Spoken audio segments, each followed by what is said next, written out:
समीर की सांसें तेज हो रही थीं जब वो उत्तराखंड की उन पहाड़ियों में वापस पहुंचा। वही जगह, वही फैक्ट्री जहां से वो कभी भागा था, लेकिन इस बार कुछ अलग था। उसके हाथ में एक कागज था जिस पर 3 समांतर रेखाओं का निशान बना था। वो निशान जो उसके सपनों में आता रहता था, जो उसे यहां वापस खींच लाया था। फैक्ट्री का गेट खुला था, जैसे किसी का इंतजार हो। समीर अंदर गया तो एक औरत दिखी, उम्र करीब 40 की, आंखों में थकान, चेहरे पर एक अजीब सा सुकून। वो समीर को देखकर मुस्कुराई। आप लौट क्यों आए? उसने पूछा। समीर ने गहरी सांस ली, क्योंकि भागने से डर कम नहीं होता, बस रास्ता बदलता है। औरत ने सिर हिलाया, जैसे वो इस जवाब का इंतजार कर रही थी। चलिए, मैं आपको सच दिखाती हूं।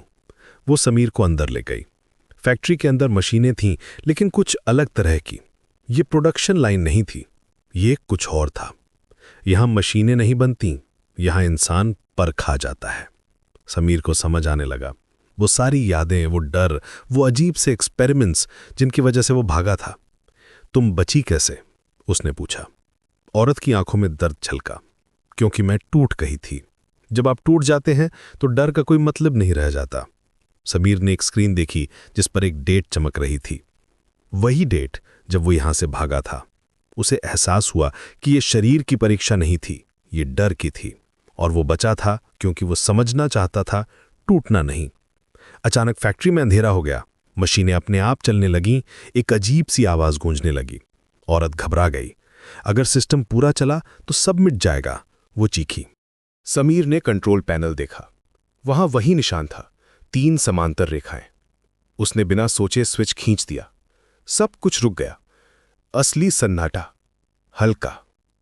कुछ दिन बाद अखबारों में छोटी सी खबर आई, प्रयोग असफल रहा। लेकिन समीर जानता था कि यह कोई असफलता नहीं थी, ये एक नई शुरुआत थी। अब समीर इंजीनियर के रूप में कुछ और बनाता है। वो ऐसी मशीनें बनाता है जो प्रेशर कम करती हैं, डर नहीं बढ़ाती। वो जानता है कि कुछ सच्चाइयां आवाज नहीं करती, वे बस खुल के सांस लेती हैं। और कभी कभी रात में जब वो अपने काम में बिजी होता है तो उसे लगता है कि वो औरत अभी भी वहां है, उस फैक्ट्री में, अगले व्यक्ति का इंतजार कर रही है जो अपने डर से भागने के बजाय उसका सामना करने आएगा।